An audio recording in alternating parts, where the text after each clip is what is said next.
Hello, welcome to the sideboard here at the StarCityGames.com Open Series in Baltimore. I'm Nick Miller alongside Brad Nelson, Players Champion. It's been a while. Right here. Haven't seen you at one of our Opens in a while. You're too busy, doing your thing. Yeah. But Standard is the name of the game. Last week, or last Open of this Standard format, you're playing something new, as always. You bring something new to the table. You're playing this Bant mid-range deck, sort of saw it at the Grand Prix last week. Yep. You've done some changes, have like most of the Roanoke crew playing it. What's the thought process behind this deck and the change to it? Okay, well, it's a deck that I never really worked on ever since Craig Wesco popularized it at the Pro Tour. Mm-hmm. But this last week, I really liked Dromoka's Command, Disdainful Stroke, and Valorous Stance, which I think that the best place to be in Standard is where the removal is best. Like finding the deck with the best targeted removal, because the format's all creatures, a lot of powerful effects. And so I just gave the deck a shot. The masteries weren't really cutting in the main deck, so I put them in the sideboard and just found that just the creature base alongside Ojutai and Ajani Steadfast is this really powerful deck that pays tribute to Gavany Township beatdown decks, like Fish, where you have Disdainful Stroke, and you're flipping Den Protectors and putting a bunch of counters on them so they can't block them.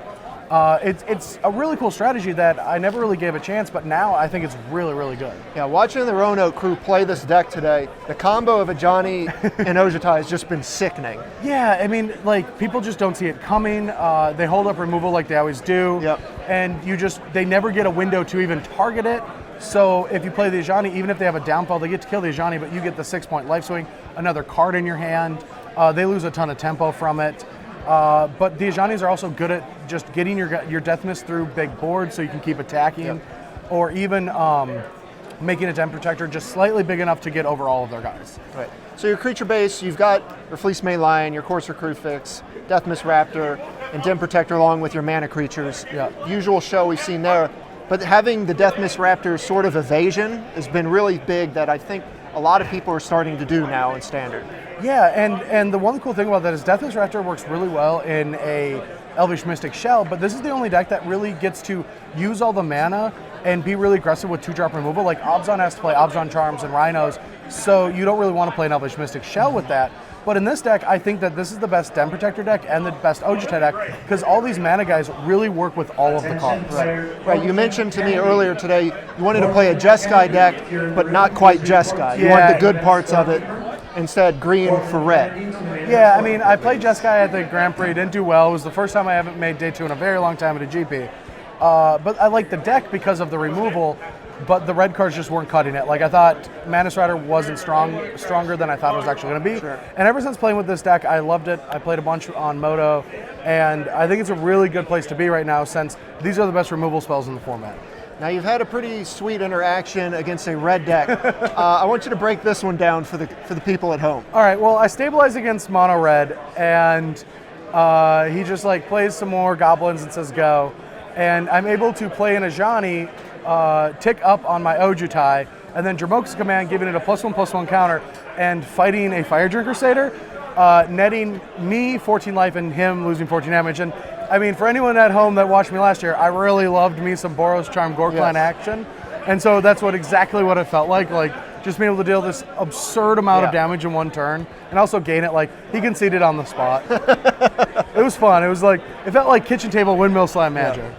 So you got Dromoka's Command and Valorous Stance as your removal, and Disdainful Stroke, which is pseudo removal for the things you care about. Yeah, I mean, right now Devotion's really popular. I'm ignoring red, but there's a lot of red in the field. I'm 1-1 against it in the tournament. That's my only loss.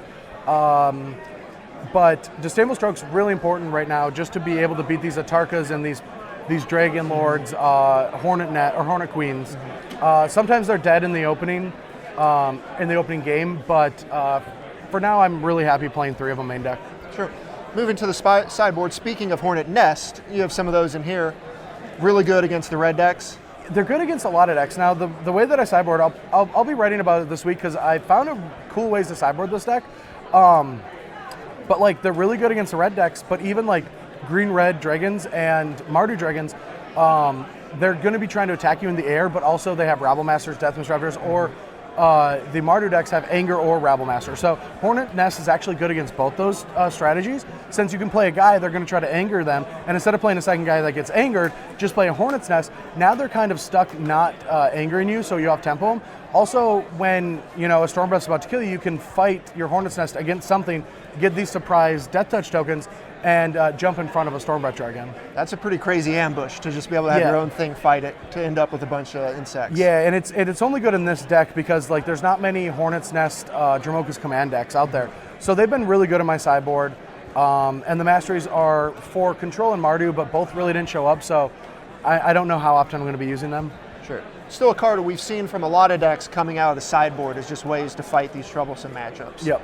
Of course, you got Plummets. There's dragon decks all over the place of all shapes and sizes, any color combination. Yeah, and you sometimes just want to play, I don't have the 4th Valor Stance in the list, but it's just because of Storm Breath Dragon. If that card didn't exist, Valor Stance is just obviously better than Plummet in all those matchups, but that card kills you fast, and if they get an advantage, you need to make sure you can kill it. Right. So I have 2 Plummets. You also got Elspeth and Glare Heresy. Glare, a card that's kind of fallen off, but was a huge sideboard card early on in the format. Yeah, I mean, for one tournament I didn't play Glare, and I kind of regretted it. Even if it doesn't hit these Death Mist Raptors and Death Protectors, a deck like this can fight those cards, but Elspeth is a troublesome Magic card, so even though it can kill Rhino and Elspeth, and that's kind of why you make reasons for it, Elspeth is game over in a lot of matchups still, so I always want to have good answers to that card. All right, well, the deck looks great. We've seen a bunch of the Roanoke crew playing it. Looks pretty good. You're off to a 6-1 start, so wish you the best of luck going forward. Thanks for joining me here on the sideboard. Brad Nelson, I'm Nick Miller. Stay tuned to StarCityGames.com all weekend long for the action here in Baltimore.